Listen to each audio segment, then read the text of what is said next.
sa Flyers Presents, musika ng Makata, freestyle battle. Ako si Ben Dagat, idol ako ni Ken Magat. Ito si Dak Bida, at ito ang tatlong magkakatunggali. Epeng, Don Pau, at Primero. Bibigay natin. At ang topic, paano mo mapapatunayan virgin pa ang lola mo?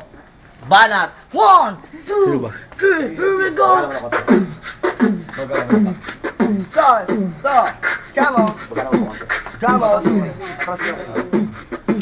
So, ang lola ko, boy, ngayon ay virgin. Ang lola ko kasi pinaglihi sa birhin. Ang lola ko kasi mahilig mangolekta ng anito, anite, anita. At ngayon, ang lola ko hindi pa nire-regla kasi ang lola ko hindi nyo pa kilala. At ngayon, ang lola ko, homeboy kampon.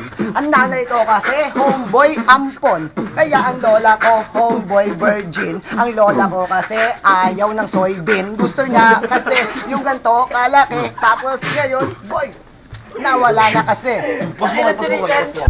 Tapos na si Primero. Sunod naman ay si Don Pau. Don Pau, pasok!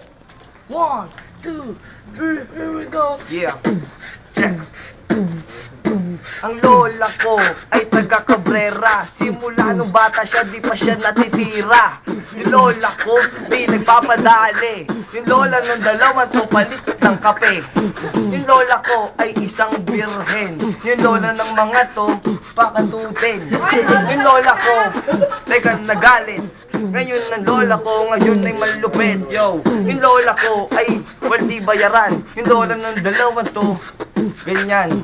Pag ganyan sila, di ko lang maidiretsa kasi baka sa YouTube tayong lahat ay maprotesta.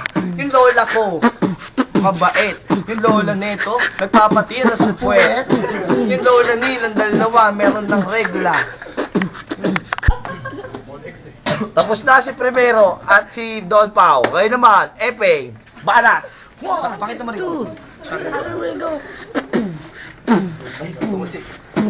Virgin pa ang lola ko pare kasi ang lola ko ay isang madre. Alam mo, sabi niya tinira daw sa puwet.